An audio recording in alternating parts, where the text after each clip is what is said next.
And now, please welcome Mr. D.B. Sweeney. You can do better than that. Keep it going. Hello, how you doing? Really good. So good to have you here. Oh, why don't you bring another chair up? This one just took a tumble. Okay, there's all kinds of mouse traps here. I got the broken chair. You guys are looking for me to take a pratfall. I can see it. Speaking of pratfalls, it looks like a lot of fun, almost slapstick, in the new short film, Too Dumb Mixed with Sean Astin. Could you tell us a little bit about that?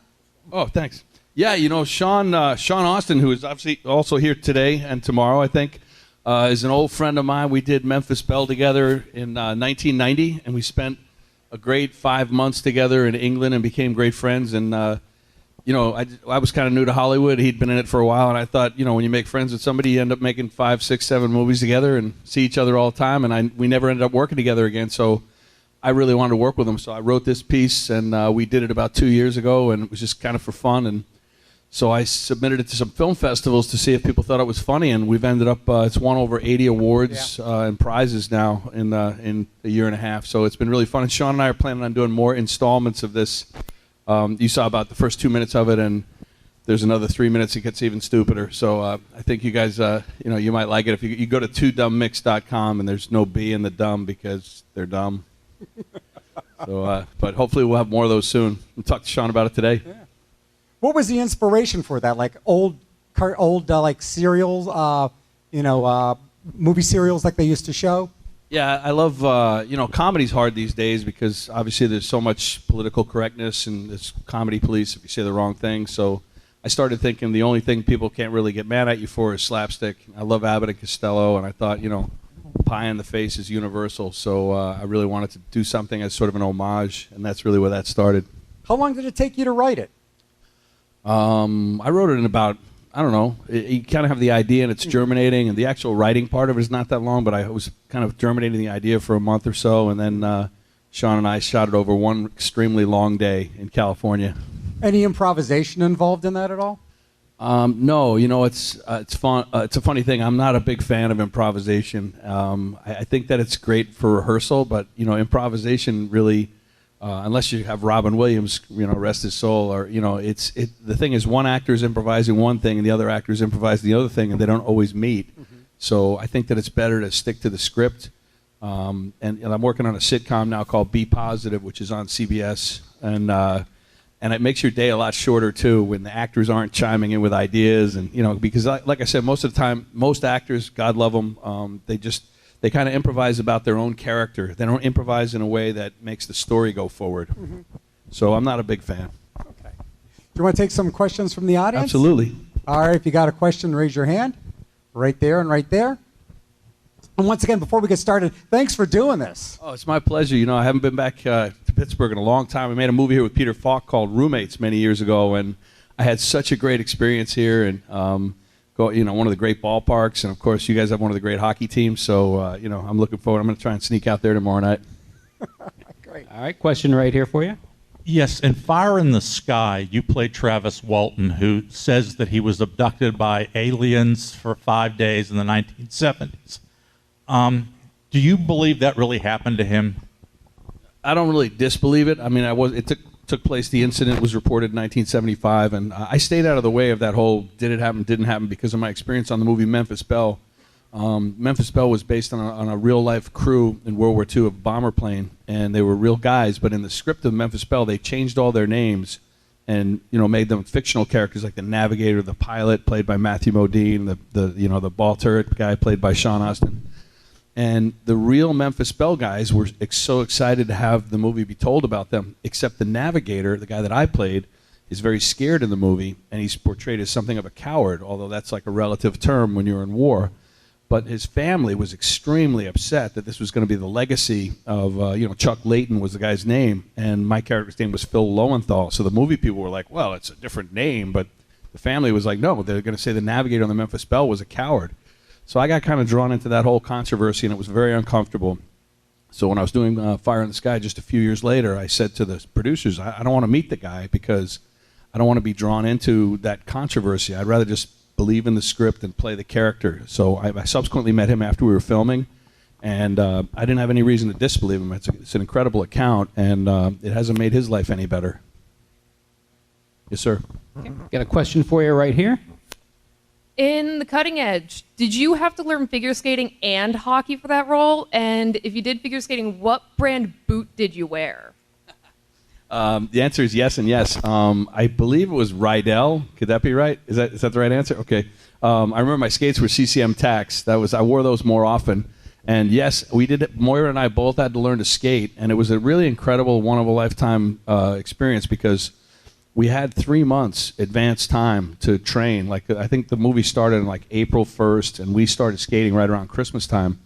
And neither of us had ever skated. And Moira was from Long Island and still living there, and I was living in New York City. And MGM Studios rented out this rink called Sky Rink, which is real unusual. Oh, you know that one? It's on the 9th floor in Hell's Kitchen, and I don't think it's there anymore. But anyway, oh, it is? Oh, that's great. I'll have to go by there. I thought somebody had told me it was gone. I believed them. Yeah, of course. So anyway, we'd go there every day, and the movie really came together for me one day because there was a sign up in the rink that you couldn't have hockey skates on the ice during figure skating time, and vice versa. And so I said, well, MGM owns the rink. You know, we make our own rules. And Moira was like, get those hockey skates off. And I was like, I never did because it was a great way to tweak her. And to me, that made the whole movie make sense. And we just had a great rehearsal period, and we really became very close friends. And Moira got to be a terrific figure skater in a very short period of time. But she broke her leg in the first week of filming, landing a jump. So she doesn't skate almost at all in the whole movie. And so I had to skate more than they thought I would, mostly with her stunt double, Sharon Cars, who was almost like a photocopy of Moira, everything except the face from directly in the front. And there's shots of Sharon where she's like spinning. It's like a close-up, and she's spinning, but she looks so much like Moira that when she's spinning it, you believe it's Moira. Okay. Got a question right over here. Before we get to that question, so you came out of theater into film. How did that happen?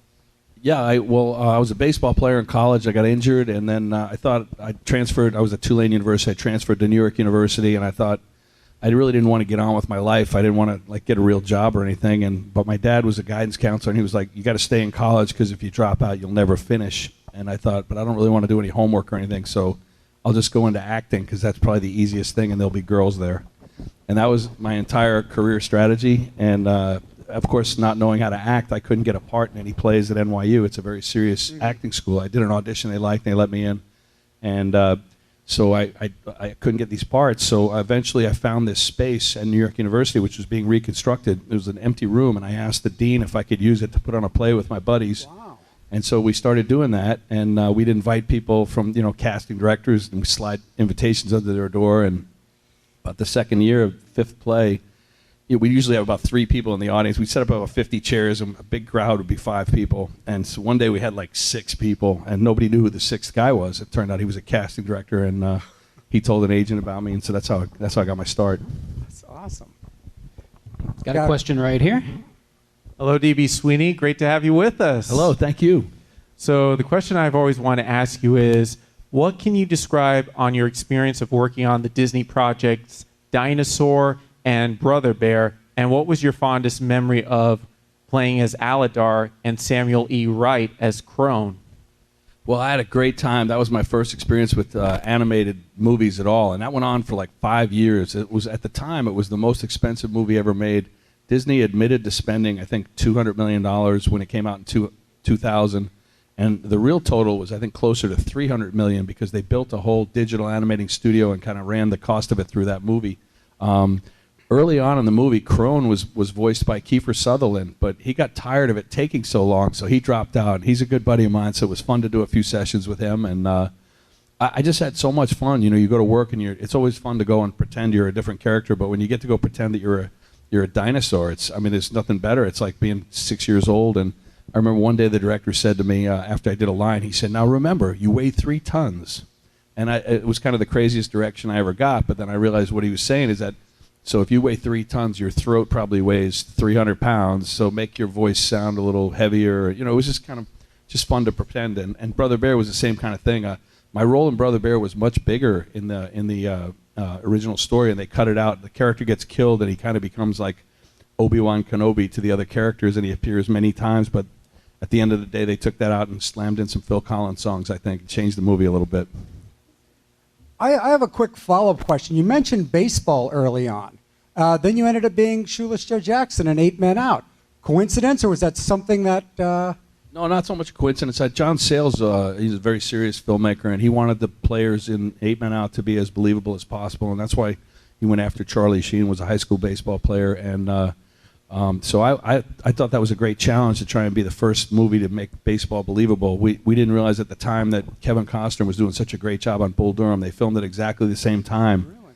And so I had spent 3 months, 4 months learning how to hit left-handed because I was a right-handed hitter and an outfielder in college, and it's very difficult for everybody who's played baseball, to switch to the other side and have it be believable. So I'd really spent a lot of time on it.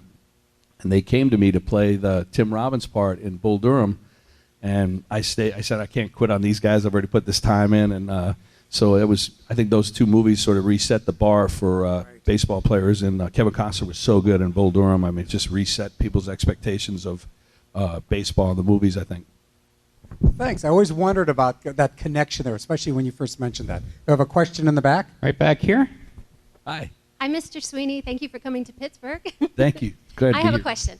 What would you say is the most difficult scene you've ever filmed?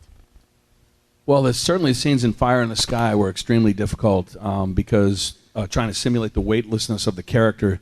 And so we spent about, I think, 6 weeks to make all of the movie except for the alien sequence.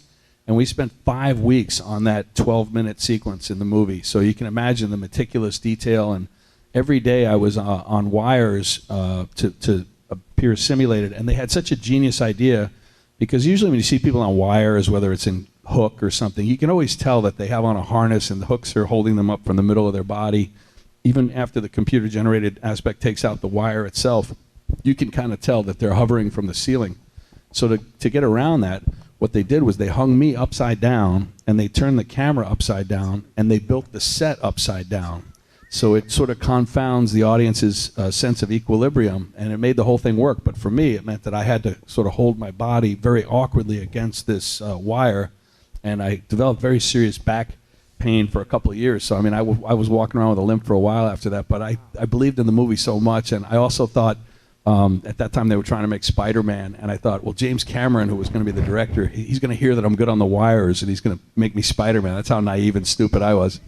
But it kept me going every day. Okay, and next question. Right over Right here. You mentioned Roommates, and that's one of my favorite movies. And what was it like working with Peter Falk and the whole experience? Well, Peter Falk was my late mom's favorite actor, and I love Peter Falk too because he's in one of my favorite movies called Mikey and Nicky with John Cassavetes. Which when I saw it as a young actor, I was like, wow, that's as good as it gets as far as acting goes. And I first met him at a premiere for 8 Men Out. We were at a film festival together, and I was with my mom. And, you know, I'd only been in like 3 movies, and that was Peter Falk, and I just went over and said hello, and I said, hey, listen, I don't know what the right protocol is or the etiquette, but I wonder if you might say hi to my mom. And it chokes me up a little bit, but he moved his chair over, and he spent 45 minutes with my mom. And then 4 years later, we got to make Roommates together, so I already idolized him as an actor, and I thought he was a brilliant performer, but an even better person. And we got to be golfing buddies, and I got to play many times with him out in California before he passed away, and so that was one of the great chapters of my career. So as far as like, I'm sorry, I just have another question here. As far as like the writing, do you prefer that, the directing or the acting? What really is your current passion? Well, acting is the best job in the business because, you get to, a lot of other people have to set it up for you. And you're kind of like the place kicker in the football team. All the other people do the hard work to get you down there, and then you just kick it. And, of course, you have to make the field goal as the actor. But, writing is the hardest part of it because you start with nothing. You start with a blank page, figuratively and literally, and it's really hard. I like directing, but it's such a long day. I mean, you got to be the first guy to get there and the last guy to leave, and you seem like you never have enough money or enough time. But I would love to direct again. I'm currently working on a couple TV shows that I've written that are in development. So I think the key to having a long career is that you have to sort of get behind creating your own material, and whether it's original or adapted. So I spent a lot of time on that lately. And as far as like, do you find you do your own editing as well? No, that's another one of those things I don't have as much patience for. And I also feel like with comedy, editing is hard because before you've got it in the proper form and the proper shape, Right. you kind of start to lose faith in the jokes. Like maybe they're not as good as you thought when you were doing them. So I think it's good to have an editor put another set of eyes on it, and then you kind of come in and tweak it. That's the way I like to do it. I know there are a lot of directors who like to caress every frame, but that's not my taste. Got a Question question back for you there. right here. I was wondering if you could tell us any funny stories from the cutting edge. Yeah, sure. Any hockey fans? Guys know Chris Chelios? Anyway, he's a close friend of mine since the 1980s. My son is he's his godfather, and so when we were doing the movie in Toronto, filming it, I said I thought it would be funny if the guy, because he was a very dirty player. I mean, he would admit this to this day. I mean, he was very physical and very dirty. I thought, wouldn't it be fun if, for the hockey fans, if the guy that destroyed Doug Dorsey in the Olympics was Chris Chelios playing for the West German team. And he thought that was funny. The studio thought it was funny, and so he came down to the set in Toronto and put on his skates and was out there and thrilled the entire crew. Like everybody couldn't, even though it was Toronto, they couldn't believe they have this future Hall of Famer, playing shinny with them on the set of the movie. And so he waited like 5 hours, and then the crew, they called lunch, and he took off his skates and he went to lunch, and he was like, I'm not going back out there. I've never had skates on for more than 5 hours in my life. My feet are killing me. So he sort of had a new respect for how long the movie day is and what goes into it. But it was great to have him there, and there's some funny pictures. I should put it on the internet of like him and this is before Germany reunified in 1992, and this Chris Chelios in the West German hockey jersey is pretty funny. So I got to ask, just an odd question. What is the difference between hockey skates and figure skating skates? Well, their figure skates are way tighter. They're way narrower and way tighter. And like in the movie, it shows like that toe pick on the front of the skates is a killer. And when you play hockey, when you skate in hockey skates, you're kind of on the balls of your feet because you got to be ready for an impact. And figure skates, you kind of stand up on your heels because it's all about this line and elegance. And so, if you lean forward, you only lean forward in figure skating to jump. So if you lean forward to stride, you hit the ice because you grab that toe pick grab. So I found figure skating to be way harder, but it made me a much better skater much more quickly. Mm-hmm. And there's been a lot of players in the NHL who, because they have a figure skating background, Scott Niedermayer is one guy that comes to mind, his mom was a figure skating instructor, and other guys that were great skaters like Brett Hedican, they had a figure skating structure. Questions over there and there. And while he's headed back to the questions, I'd like to jump back to 8 Men Out real quick. It seemed like a really great ensemble cast. Any humorous stories behind that? It just seemed like almost like there's a lot of maybe mischief behind the scenes. Oh, yeah, it was a very mischievous group. Charlie Sheen and I had just finished a movie previous to that called No Man's Land, which is about stolen Porsches, and it's a movie that a lot of people think was the inspiration or the outright basis for Fast and Furious, and I think there's some truth to that. So while doing that movie, Charlie and I became very good friends, and Charlie became an international superstar because during the filming, he went from being Martin Sheen's second son to Platoon, the star of Platoon. That all happened while we were filming, and so it was very interesting to watch that transformation of somebody go from, like basically an unknown to somebody on the cover of Time magazine. And so anyway, we became friends through all that, and he went off to shoot Wall Street, and I went off to learn hit left-handed for 8 Men Out, but I was living in New York City, and I went to visit the set of Wall Street, and over a beer one night, I said, John Sayles had asked me to recruit other Hollywood athletes who could, play baseball, and I said, Charlie, let's do a movie about the World Series, and I said, I'll be the left fielder, you'll be the center fielder. I didn't tell him that I was Shoeless Joe Jackson and he was Joe Blow, so he never read the script. He shows up in Indianapolis to film the movie, and I run into him in the bar, and at that time he always had on a baseball hat. I'm sorry about the mic, I should be better at it. But anyway, he always had a baseball hat on and a blazer, and he's sitting at the bar smoking a cigarette when that was still possible, and reading the script for the first time, and I walk in, and he goes, Dave, I'm on page 42. Where's my part? I don't even have a part. I said, keep reading. It's a good movie. You'll like it. And so to his credit, he didn't quit. He just hung in there. but I think it might have fueled some of his bad habits, all that free time. Got a question for you right here. How difficult was it to go into voicing Aang for the Legend of Katara when the Last Airbender had been so long, and he had to go from like a teenage voice to an older gentleman voice? So was that difficult, and how did it feel to work for Nickelodeon? I had a great time on that one. I got to meet J.K. Simmons, who plays my son. He voices my son, so it was kind of funny to. He's like 15 years older than me, but he was playing my son, and I think animation is just pure fun because, like I said, with a dinosaur, it's like it's just fully pretending, and you can separate yourself from the character, and just if you have some kind of idea in your mind, you can make it come to life. So I hope they bring that back. I mean, there's a whole part of young Aang's life that's never been told, and if the people call on that one, I'll be there in a minute. Another question right here. Hi, Mr. Sweeney. What was your experience in flying or riding in the B-17? When we made Memphis Belle is one of the last movies of its kind because visual effects were not a really viable thing in 1990. So we made that movie in England, and they assembled 6 flying B-17 bombers that were fully functional, and we had 13 German fighter planes fully functional and 2 camera planes. So this is the last of the great air battle movies that'll ever be filmed, because now that would all be computer generated and done on blue screen. And so when we got there, we were permitted to fly on these planes because they needed to have extras that you could see in the windows of the planes, because digitally putting bodies in the right areas of the plane was prohibitively expensive. So they encouraged us to ride along on the planes until one day one of the planes crashed on takeoff, and everybody got out of the plane, but the plane was completely burned up. And that was when I sort of knew it intellectually, but it became very clear to me how dangerous that job was. The lightest metal that they could come up with in the 1930s when we were building all these bomber planes was magnesium, and magnesium is almost as flammable as paper. So the entire plane was consumed by flames in less than 10 minutes. And that plane was owned by the French government, and the rumor always was that the French were tired of paying the maintenance on it, so they ordered the pilots to crash it. None of the pilots pretended they didn't speak French well enough to understand the question.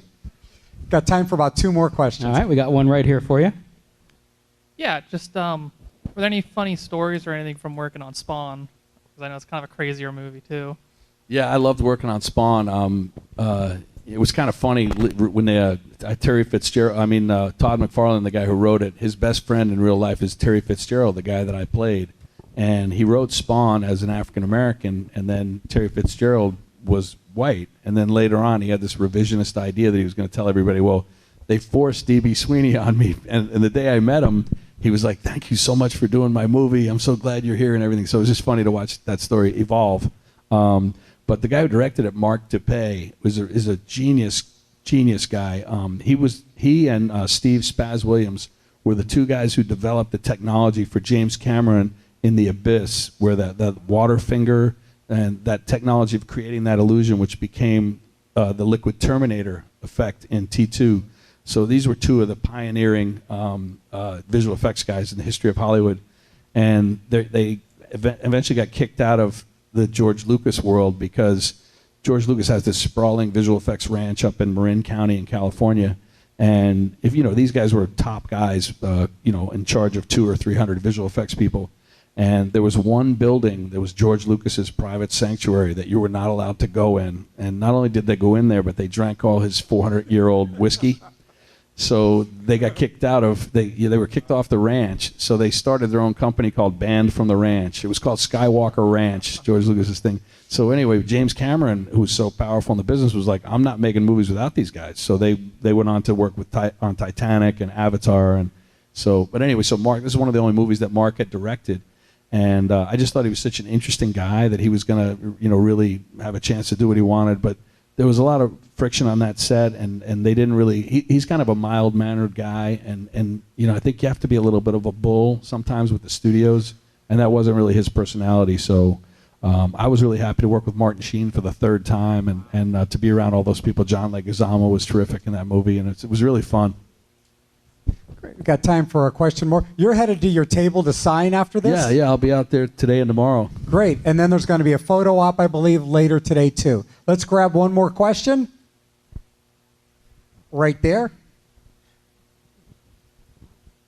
And welcome back to Pittsburgh while we're...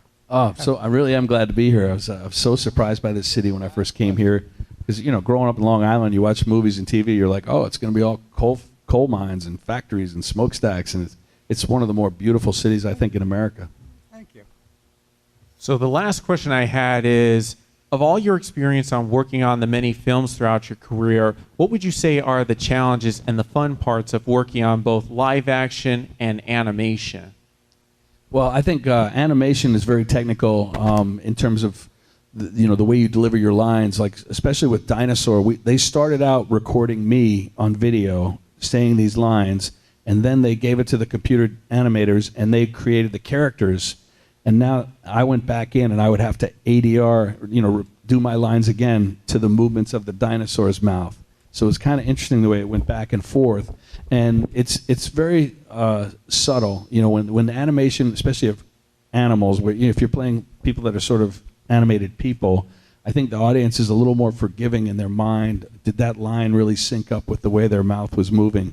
But if you're trying to create the illusion of an animal talking, it has to really be precise, and it's it's hard to put your finger on which sound worked on which line, but it's like trial and error, and you play it over and over again. So I really enjoyed that as a technical challenge, and I think people who are musicians, which I'm not, have an especially good time with that.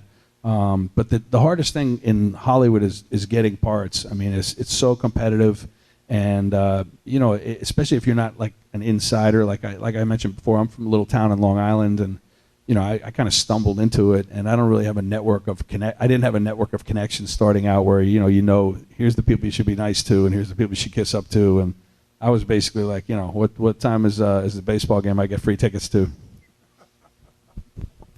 Well, once again, thank you for being here. Thank you, guys. So much. Thank you. Great job. Thank you so much. Awesome. Thank It's you. wonderful to have you here. Give it up, DB Sweeney. Thank you all. Hi, this is Michael Shanks, and you're watching Fandom Spotlight. Be sure to like, share, and subscribe. The fate of the universe may depend on it. And have fun and follow your fandom.